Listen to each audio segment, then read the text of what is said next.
அப்படிதான் சொல்லி பழகணும்ன்றாங்க நபிகள் நாயகம். அல்லாஹ் எங்களை அழைத்துள்ளான். ஹஜ்ஜுக்கு போகக்கூடிய ஹாஜிகளும் உம்ராவுக்கு போகக்கூடிய ஹாஜிகளும் வஃதுல்லா அல்லாஹ்வுடைய விருந்தாளிகள் தான் அழைக்கப்படுவார்கள். வேற யாரையும் அழைக்க மாட்டாங்க. யார் அழைப்பாங்க? விருந்துக்கு வர விருந்தாளிகள் தான் அழைப்பாங்க. அதான உண்மை. நாம் அல்லாஹ்வுடைய விருந்தாளிகள். அப்படி நாம் அல்லாஹ்வுடைய வீட்டுக்கு போகின்ற பொழுது யாரிடத்திலும் பயணத்தை சொன்னாலும் அல்லாஹ் எனக்கு அழைப்பு கொடுத்திருக்கிறான், நான் நல்ல விதமாக போயிட்டு வர நீங்கள் துஆ செய்யுங்கள் என்று தூய தமிழ்ல தெளிவா சொல்லுங்க. வாயை திறந்து நிறைய இடத்துல பயணம் போறேன் துஆ செய்யுங்க, உம்ரா போறேன் துஆ செய்யுங்க, அவ்வளவுதான். அதுக்கு வேற ஒண்ணும் கிடையாது. அங்க உள்ள டீ சாப்பிட்டு போகிறேன், காப்பில பரவாயில்ல, எங்க ரெண்டு வீட்டுக்கு சொல்ல போறோம். இது அழைப்பா? இந்த அழைப்புல என்ன சுண்ணத்து இருக்கு? எங்க ஒரு பாதுகாப்பு நிறைஞ்ச ஒரு பெண் இதுல எல்லாம் வந்து போச்சு. நான் தான் எல்லாம் என்னதுதான், நான் போறதுதான், என் முயற்சி தான், எதுவுமே கிடையாது. நான் எந்த சம்பவத்தையும் சுட்டி காட்ட விரும்பல. நடைமுறை நம்ம எல்லோருக்கும் தெரியும். முழு பாதுகாப்பு அல்லாதான். நம்ம பாதுகாப்பு நம்ம கிட்ட கிடையாதுங்க, அல்லாதான் இருக்கு. நம்ம சொல்ற வார்த்தையில கூட அல்லாஹ் கவனிக்கிறான். நான் போறேன்னா நீ போவதா, ஆனா எந்த அமலத்தை செய்ய முடியாது. ஒரு வாரம் மக்கால படுத்து தூங்க வேண்டியதுதான், ஒரு வாரம் மதினால படுத்து தூங்க வேண்டியதுதான். ஏன்? எப்ப நான் போறேன் என்று வந்து விட்டதோ அல்லாஹ் எல்லாத்தையும் முடிச்சு விட்டுருவோம். எந்த அமல் செய்ய நசீபு இருக்கா? எல்லா நிலைகளிலும் கவனமாக கையாள வேண்டும். இப்படி அல்லாஹ்வுடைய அழைப்பை ஏற்றிருக்கக்கூடிய ஆஜிமார்களுக்கு அல்லாஹ் செய்த பெரிய கிருபை. இந்த உலகத்துல கோடான கோடி ஞாபகத்துக்கு அல்லாஹ் நமக்கு தந்திருக்கிறான். அதுல நாம கேட்டு பெறாத ஞாபகம், நாம அல்லாஹ்ட்ட கேட்காத ஞாபகத்துக்கு கோடி இருக்கு. நாம கேட்டு பெற்றது 4-5 தான். நல்ல கொண்டாடியை கொடு, நல்ல பிள்ளைகளை கொடு, நல்ல தொழிலை கொடு, நிம்மதியான வாழ்க்கை கொடு. கேட்டதை கொடுத்துட்டாங்க. கேட்காத ஞாபகம் எத்தனை தெரியுமா? மூச்சு இழுக்கிறது ஞாபகத்து, மூச்சை விடுறது ஞாபகத்து, கண்ணை மூடுறது ஞாபகத்து, கண்ணை திறக்கிறது ஞாபகத்து, பசி எடுக்கிறது ஞாபகத்து, எடுத்த பசிக்கு சாப்பிட சொல்ல கூட வேலை செய்யறது ஞாபகத்து. இப்படி கோடான கோடி ஞாபகத்துக்கு அல்லாஹ் தந்திருக்கிறான். நாம கேட்காமல் பெற்றது கோடான கோடி. அதுல ஒண்ணு தெரியுமா? உம்ராக்கு போகக்கூடிய பாக்கியத்தை அல்லாஹ் நமக்கு தந்தா பாருங்க. கோடான கோடி ஞாபகத்துக்கு தூக்கி சாப்பிடக்கூடிய ஞாபகத்தை இந்த உம்ராவுடைய பயணம் சாதாரண பயணம் அல்ல, ஆன்மீக பயணம், அல்லாஹ் ரசூல் விரும்பிய பயணம். அப்படிப்பட்ட பயணத்தில் உம்ராக்கு செல்லக்கூடிய ஆஜிமார்கள் எப்படியெல்லாம் கட்டுக்கோப்பாக இருக்கும் என்பதற்கு ஒரு எடுத்துக்காட்டு பயான் தான் இந்த அசர் பிறகு நடத்தப்படக்கூடிய உம்ராவுடைய வழிகாட்டி பயான். இந்த பயானிலே அடுத்து நாம் பெற வேண்டிய படிப்பினை பாடம் உம்ராவுடைய பயணம். அல்லாஹ் நமக்கு தந்த விலை மதிக்க முடியாத நியமத் என்பதை நாம் புரிந்து கொள்ள வேண்டும்.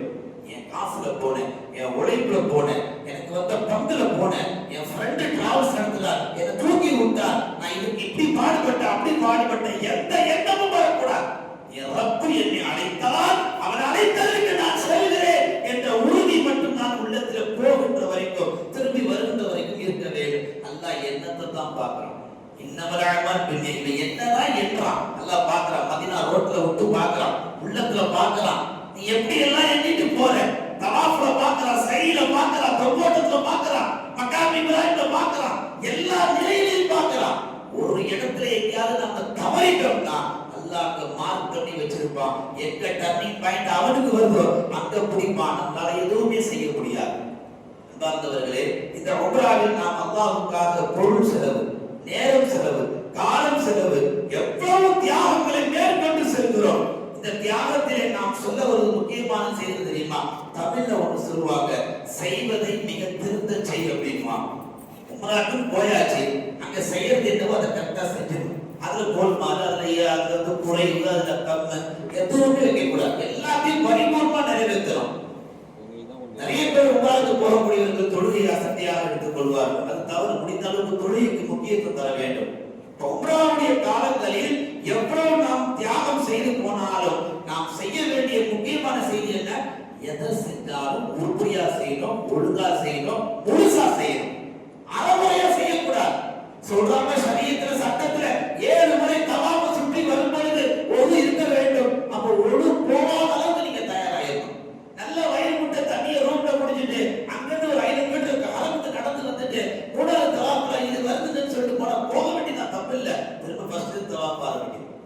அப்ப ஒது போகாத அளவுக்கு உங்களை பராமரித்துக் கொள்ளணும். எல்லா நிலையிலுமே ஒது புரியாத அளவுக்கு செய்வதை திருத்த செய்ய வேண்டும். அப்படி திருத்த செய்யும் என்ற எண்ணம் வந்துவிட்டால் உம்ராவுடைய அமல்களில் எந்த அமலும் திரும்ப செய்யற மாதிரி சூழ்நிலை உண்டாகாது. ஏன்னா அது 4 பேர் 10 பேர் சுத்தி இருக்கிற கிரவுண்ட் கிடையாது. லட்சக்கணக்கான மக்கள் தவாஃப் செய்யக்கூடிய ஒரு இடம். நீங்க இங்க இருந்து பாத்ரூமுக்கு போனா ஏறக்குறைய அந்த 7ஆம் மாறு அடுத்த சீதர் வரைக்கும் போயிட்டு ரிட்டர்ன் வரணும். நீங்க வர்ற வரைக்கும் உங்களுக்காக குரூப் டீம் உள்ளவங்க காத்துட்டு இருப்பாங்களா? எல்லாத்தையும் யோசிக்கணும்.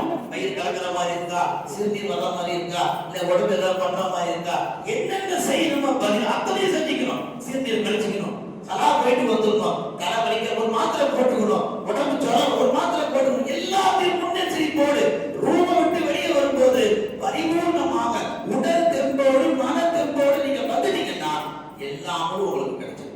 இல்லன்னா என்ன ஆயிரும், நிறைய குழப்பங்கள், நிறைய பித்னாக்கள். நான் அவ்வளவு 1000 கொடுத்தேன், எனக்கு இது வருதுன்னு கூட்டு போகணும், என்ன கூட்டு போவே இல்லை, இதுக்கெல்லாம் தான் கூட்டு போவாங்க. நாம தான் எல்லாவற்றையும் சரி செய்து கொள்ள வேண்டும். அடுத்த உம்ராவுடைய நாம் பெற வேண்டிய படிப்பினையில் 4வது செய்தி, காரியங்கள் அனைத்தும் நாம் அல்லாஹ்விடத்தில் ஒப்படைக்க வேண்டும். உம்ராவுல 4 விஷயம் தான் உம்ரா பரிபூர்ணமாக முடிஞ்சிருச்சு. 1 இஹ்ராம், 2வது தவாஃப், 3வது சை, 4வது உங்களுடைய தலைமுடி இறக்குதல். இந்த 4 தான் உம்ராவுடைய அடிப்படை ருக்குக்கு. இதுதான் நீங்க செய்யணும். இதை தாண்டி வேற ஒண்ணுமே கிடையாது. இந்த 4 பரிபூர்ணமாக நிறைவேற்றப்பட வேண்டும். உம்ராவுடைய பயணம் செல்வதற்கு முன்னாடி உம்ராக்கு போகக்கூடிய ஆஜிமார்கள் ஒரு 8 விஷயத்தை கண்டிப்பா இந்த இந்திய மண்ணில் சொந்த தாயக மண்ணில் செஞ்சுட்டு தான் ஹஜ்ஜுக்கு உம்ராக்கு ஃப்ளைட் ஏறும். நீங்க அது மலையேறி போயிடுச்சு. 1 உம்ராக்கு போகக்கூடியவர்கள் நியத்தை இஹ்லாஸா வச்சுக்கணும். இஹ்லாஸ் மன தூய்மை, அல்லாஹ்வுக்காக வேண்டிதான், அல்லாஹ்வுக்காக தான், வேற யாருக்காக கிடையாது. இஹ்லாஸ். 2வது செய்தி இஸ்திக்ஃபார். இன்றைக்கு அதிகம் நீங்கள் எடுத்துக்கொள்ள வேண்டும். தூங்கும் பொழுது, உட்காரும் பொழுது, நிற்கும் பொழுது, பயணிக்கும் பொழுது அஸ்தக்ஃபிருல்லாஹ் அஸ்தக்ஃபிருல்லாஹ் சொல்லிக்கிட்டே அஸ்தக்ஃபிருல்லாஹ் சொல்றதுனால செஞ்ச பாவங்கள் அழிக்கப்படும். உங்களுக்கு வரக்கூடிய முசீபத்துக்கள் எல்லாம் உடைக்கப்படும், ஒதுக்கப்படும். தொடர் இஸ்திக்ஃபார். இன்றையிலிருந்து உங்களுக்கு டிசம்பர் 2ஆம் தேதி பயணம் என்பதாக சொன்னார்கள். நீங்கள் ஃப்ளைட் ஏறுறதிலிருந்து திரும்ப இந்தியாவுக்கு வந்து இறங்குற வரைக்கும் இஸ்திக்ஃபார் விடாது. அதுதான் சரியான பலமான கயிறு. எல்லா ஆபத்துக்கும் உங்களை பாதுகாக்கும் கயிறு வேணும்னா இஸ்திக்ஃபாரை கையில எடுங்க. யார் இஸ்திக்ஃபாரை தனக்கு அவசியமாக்கி கொள்வாரோ அல்லாஹ் அவனுக்கு அவசியமாக்கிக்கிற. என்ன தெரியுமா? தன் அடியாளுக்கு வரக்கூடிய ஆபத்து அல்லாஹ் விளக்குவதற்காக அவசியமாயிடலாம். 3வது உம்ராக்கு செல்லக்கூடியவர்கள் ருக்குல் இபாதா, அடியாளுக்கு செய்ய வேண்டிய கடமையை கண்டிப்பா நிறைவேற்றி இருக்கணும். யாருக்கா கடன் தர வேண்டியிருக்கா, இல்ல யாருக்கா வாங்க வேண்டியிருக்கா, இல்ல கொடுத்ததுக்கா எழுதி எல்லாத்தையும் எழுதி வைங்க. இல்லையா வாங்கினா வாங்கி வச்சுங்க. அடுத்து நாம உம்ராக்கு போகக்கூடியவர்கள் உங்களுடைய கணக்கு வழக்கு, கடன் யார் யார்கிட்ட கொடுத்துருக்கிறோம், எப்ப தரேன்னு சொன்னாங்க, 15 நாள் தரேன் போயிட்டு வந்து அப்படின்னு அவங்க அசால்ட்டா கேஷுவலா சொல்லுவாங்க. அப்படி எடுத்துக்காதீங்க. ஒரு நொடி கூட நிரந்தரம் இல்லை இந்த துனியா வாழ்க்கை. நீங்க 15 நாள் நீங்க ரொம்ப அசால்ட்டா சொல்லு, 15 நாள் தான் போயிட்டு வந்து பாத்துக்கலாம். 15 நாளுக்கு பிறகு என்ன வேணாலும் நடக்கலாம். நம்ம கையில் என்ன இருக்கு? எல்லாவற்றையும் முறையாக எழுதி